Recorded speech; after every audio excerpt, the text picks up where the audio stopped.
নমস্কার বন্ধুরা, বং স্টক লাইসেন্সের নতুন এক ভিডিওতে আপনাদেরকে স্বাগত জানাই। তো আজকে আমরা জানতে চলেছি আমাদের একটা গুরুত্বপূর্ণ খবরের স্টকের ব্যাপারে। একটা গুরুত্বপূর্ণ খবর সম্পর্কে আমরা আজকে একটু জানতে চলেছি। যে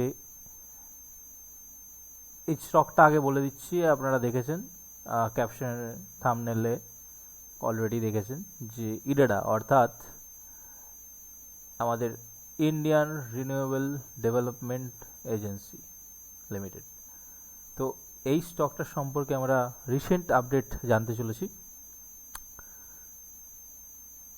অনেক দিন ধরে স্টকটা একরকম অ্যাকুমুলেশন জোনে থাকার পরে আপনারা দেখতে পাচ্ছেন অলমোস্ট আগস্টের ফার্স্ট ডে থেকে শুরু করে একদম আজকে 21 দিন, অর্থাৎ 21 আগস্ট রাত পড়ালেই 22 আগস্ট পড়ে যাবে, অর্থাৎ আগামীকাল 22 আগস্ট।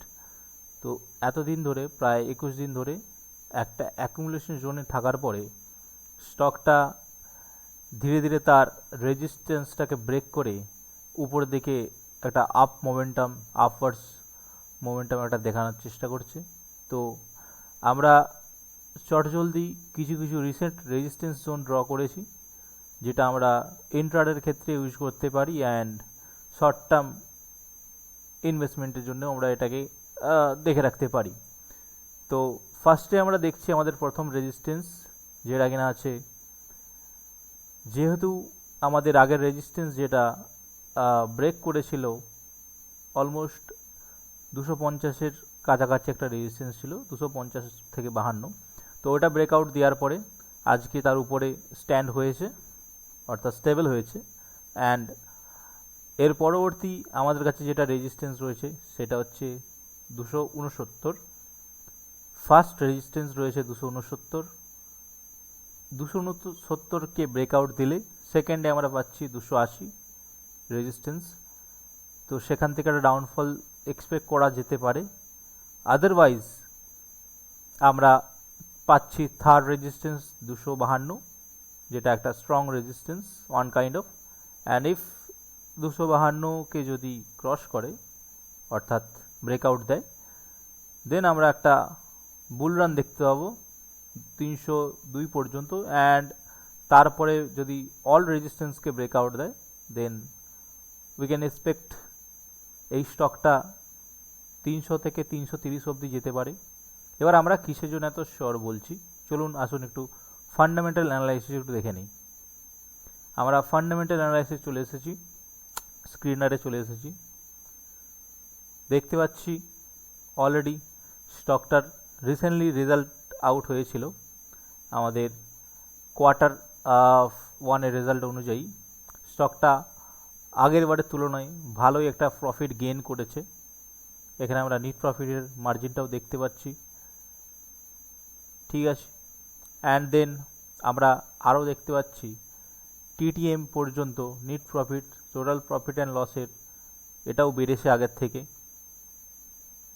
তারপরে যদি ব্যালেন্স শিটও চেক করি, ব্যালেন্স শিটটাও টোটাল অ্যাসেটের পরিমাণ আমরা বেড়েছে। বাট আমরা যেহেতু ফিক্স অ্যাসেট দেখব, ফিক্স অ্যাসেটের ক্ষেত্রেও যদি আমরা দেখে থাকি, সেটাও অলমোস্ট 361, আগে যেটা ছিল 229, সেখান থেকে বেড়ে হয়েছে 361, অর্থাৎ একটা সুন্দর রেজাল্ট এসেছিল আমাদের এই স্টকটাতে। কিন্তু রেজাল্ট আসার পর থেকে আমরা একটা ডাউন মোমেন্টাম দেখতে পেয়েছিলাম।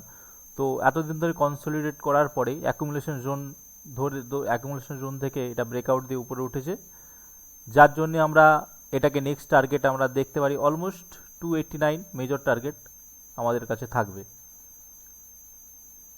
এরপরে আমরা চলে যাব যে কিসের জন্য এত সুন্দর মোমেন্টাম আজকে অলমোস্ট দিল। আজকে অলমোস্ট আমরা দেখতে পাবো, আজকে যদি দেখি 7.60% গ্রোথ আজকে দেখেছি, অর্থাৎ মোটামুটি 20 থেকে 22 টাকা আমরা জানি গ্রোথ হয়েছে। আমরা কিছু খবরে চলে যাব। মিন্টের আপডেট, মিন্ট সংবাদ মাধ্যমে এটা পেয়েছি। IREDA plan 4,500 crore fundraise via FPO, QIP, other modes board to consider proposal on August 29। তো আগস্ট 29 অর্থাৎ 29 আগস্টে বোর্ড অফ ডাইরেক্টরসের মিটিং আছে, সেখানে যেহেতু এটা আমরা জানি যেটা ফাইন্যান্সের কোম্পানি, তো ফাইন্যান্স করে রেলওয়ে সেক্টর এবং নট রেলওয়ে, রিনিউয়েবল সেক্টর এটা ফাইন্যান্স করে। তো সেহেতু আমরা দেখতে পাচ্ছি অলমোস্ট 4,500 কোটি টাকার একটা ফান্ডরাইজ করতে চলেছে আমাদের এই স্টক অর্থাৎ ইরেডা। তো এত টাকার ফান্ডরাইজ করতে চলেছে, তার মানে নিশ্চয়ই একটা বড় কোনো প্রজেক্ট আছে যার জন্যে আমাদের এই কোম্পানিটি ফান্ডরাইজ করতে চলেছে ফান্ডরেজ। তো একটা সুন্দর মোমেন্টাম সেই জন্যই আজকে মার্কেটে আমরা দেখতে পেয়েছি। বহু দিন ধরে কনসলিডেট করার পরে আজকে নিজের রেজিস্ট্যান্সটাকে ব্রেক করে স্টকের প্রাইসটা অলরেডি একটা সুন্দর জায়গায় এসে স্টেবল হয়েছে, অ্যান্ড এখান থেকে আমরা একটা সুন্দর মোমেন্টাম একটা এক্সপেক্ট করতে পারি। আপনারা স্ক্রিনশটও নিয়ে নিতে পারেন এই রেজিস্ট্যান্স লেভেলগুলোর। সো আমরা টেকনিক্যাল অ্যানালাইসিসও করলাম অ্যান্ড ফান্ডামেন্টালটাও দেখলাম সুন্দর আছে।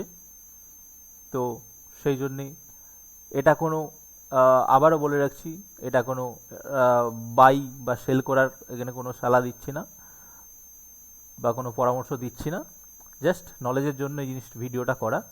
তাই সবাই ভিডিওটাকে অ্যাজ এ নলেজ পারপাসের জন্যই বেছে নেবেন। ধন্যবাদ, আবার দেখা হচ্ছে নতুন এক ভিডিওতে। ভিডিওটি ভালো লেগে থাকলে please subscribe the channel and press the bell icon, যাতে আপনি পরবর্তী ক্ষেত্রে সবার প্রথমে পরবর্তী ভিডিওগুলো পেয়ে যান। ধন্যবাদ।